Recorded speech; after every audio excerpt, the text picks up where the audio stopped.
Sir నమస్తే అండి. ఏం పేరండి మీ పేరు? నా పేరు బాబు. బాబు. ఇది దర్దేపల్లి దర్దపల్లి. అన్న. ఇది పాలకొత్త నియోజకవర్గంలో మేము కొంచెం సర్వే చేస్తున్నాం. ఏంటంటే ఇక్కడ పరిస్థితి, ఎందుకంటే తెలంగాణ రాష్ట్రం వచ్చిన తర్వాత మనకి టీఆర్ఎస్ ప్రభుత్వం 10 ఏళ్ళు అధికారంలో ఉంది. తర్వాత ఇప్పుడు కాంగ్రెస్ ప్రభుత్వానికి అవకాశం ఇచ్చారు. ఇప్పుడు అది కూడా ప్రభుత్వం ఏర్పడి 2 ఏళ్ళు అయింది. మరి గత ప్రభుత్వంతో పోల్చుకుంటే ఈ ప్రభుత్వం బెటర్ అనిపిస్తుందా, లేకపోతే ఈ ప్రభుత్వం కానీ ఆ ప్రభుత్వం కానీ బేరేజ్ చేసుకుంటే ఏది బెస్ట్ అనిపిస్తుంది మీకు? ఈ కాంగ్రెస్ పార్టీ బెటర్ అనిపిస్తుంది. ఎందుకన్నా కారణం? ఎందుకంటే కొన్ని ఆడోళ్ళకు బస్ ఫ్రీ ఇచ్చిండు, కొన్ని సన్న బియ్యం ఇస్తారు, మళ్ళా కరెంటు ఫ్రీ, అది కొన్ని యూనిట్ల దానిక రుణమాఫీ అయిందా? కొందరికి అయింది, ఏందో నూటిలో ఒక్కరికో ఇద్దరికో కాలేదట.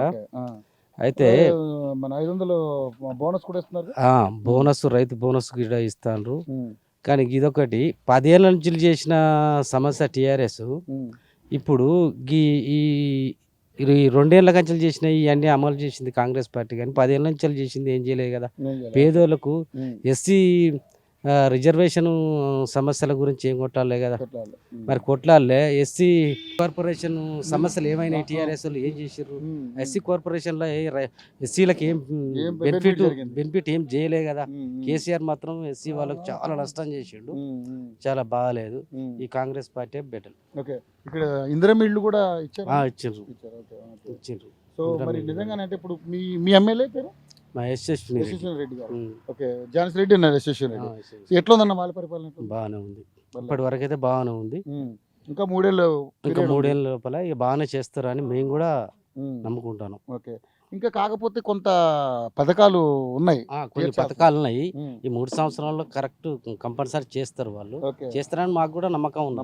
ఓకే, కానీ ఇప్పుడు ఉన్నటువంటి సిచ్యువేషన్ లో మరి గత 10 ఏళ్ళు కేసీఆర్ ఏం చేయలేదని అంటున్నారు. ఎస్సీలకు ఏం చేసారు? ఎర్రబెల్లి దగ్గర ఏం పని చేయలే, గింత కూడా పని చేయలే, ఏం చేయలే, ఏం పని చేయలే. దళిత బంధు కానీ అలాంటివి ఏమి రాలేదు? ఏమి రాలే. మీకు రాలేదా? మీరు ఇప్పుడు దళితులేనా? మీరు మేము దళిత రాలే? మీకు మాకు రాలే. ఇక్కడ దర్దపల్లికి ఏం చేయలేదు. ఒక డబుల్ బెడ్రూమ్ అది కాంగ్రెస్ పార్టీ ఇచ్చిన స్థలంలో కట్టించారు కానీ తప్ప, అది టీఆర్ఎస్ వాళ్ళు కట్టించిన ఇండ్లే కట్టించారు కానీ స్థలం కాంగ్రెస్ పార్టీదే అది కూడా. సో ఇప్పుడు ఉన్న పరిస్థితులలో కాంగ్రెస్ బెటర్ అంటారు? బెటర్. ఓకే, ఇప్పుడు సన్నబియ్యం అన్ని వస్తాయి. ఇంకా మహిళలకు ఇవ్వాల్సిన 2,500 రావాలి, వృద్ధులకి 4,000 రావాలి. ఈ అన్ని వచ్చేటి కంపల్సరీ చేస్తారు, మాకు కూడా నమ్మకం ఉంది. అది వదాని తర్వాత ఒకటి చేస్తారు, కానీ అది మాత్రం కూడా టీఆర్ఎస్ ఏం చేయలే కదా. పేదల్ని ఇంక గుంజుకొని తిన్నారు. ఇప్పుడు ఏమన్నారు, రైతు పట్టాలని ఏమంటారు, ధరణి అని పెట్టి దరిద్రం చేసిండు. ఏమని ఉన్నోంది లేనోనికి చేసిండు, లేనోని ఉన్నోనికి చేసిండు. అంతా దొంగ పట్టాలు చేసారు.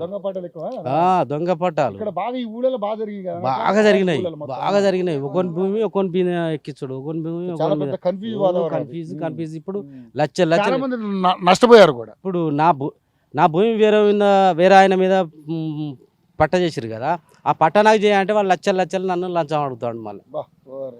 ఇట్లా చాలా దగా జరిగింది. చాలా టీఆర్ఎస్ చాలా మోసం చేసింది చాలా.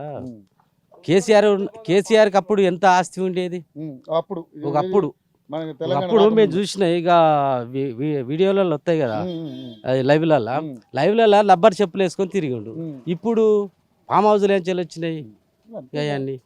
మరి వాళ్ళ బిడ్డకు వాళ్ళ అంటారు కదా. ఇప్పుడు మరి కేటీఆర్ ఒకటే మాట అంటాడు, మా నాన్న మగాడు మనగాడు తోపు తురుము అంటాడు. ఆయన చెప్తేనే వచ్చింది తెలంగాణ అంటాడు. మరి చచ్చిపోయిన వాళ్ళందరూ ఏందన్నట్టు? మరి వాళ్ళకు కగ్గిపుల్ల దొరకలేదు అట్లా. వాళ్ళంతా మత్తుకున్నారు కానీ వాళ్ళకి మరి మాత్రం వాళ్ళు ఎక్కడ కనపలేదు. ఒక్కడన్నా చావద్దా వాళ్ళ కుటుంబాలు కదా, నీ ఎల్మ జాతిలన్నా చావద్దా? నీ జాతిలన్నా చావాలి కదా, ఒక్కడు చావలేదు కదా జాతిలో. మరి చెప్పుకుని పేద ప్రజలందరూ చచ్చుకొని అందరూ మాకు తెలంగాణ వస్తే మాకు ఉద్యోగాలు వస్తాయి, ఇవి వస్తాయి, అవి వస్తాయి అని అనేది ముందు తరం పౌరులకైనా అక్కర మేము చచ్చినా పర్వాలేదని పిల్లలు చచ్చిపోయారు, కానీ వాళ్ళు మాత్రం ఒక్కళ్ళు చావలే.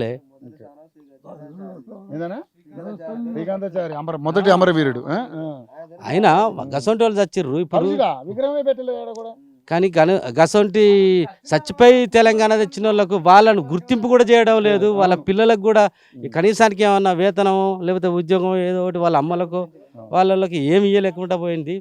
అంత దరిద్రం టీఆర్ఎస్. ఆ, ఈ ఈ కాంగ్రెస్ పార్టీ బెటర్, దేనికైనా మంచిది. పేదవాళ్ళకైతే ఈ Congress party better. Okay. So మొత్తానికి అయితే మీరైతే హ్యాపీగా ఉన్నారు. హ్యాపీగా ఉన్నాం. వండుకుని తింటున్నారా? సన్న బియ్యం. ఓకే.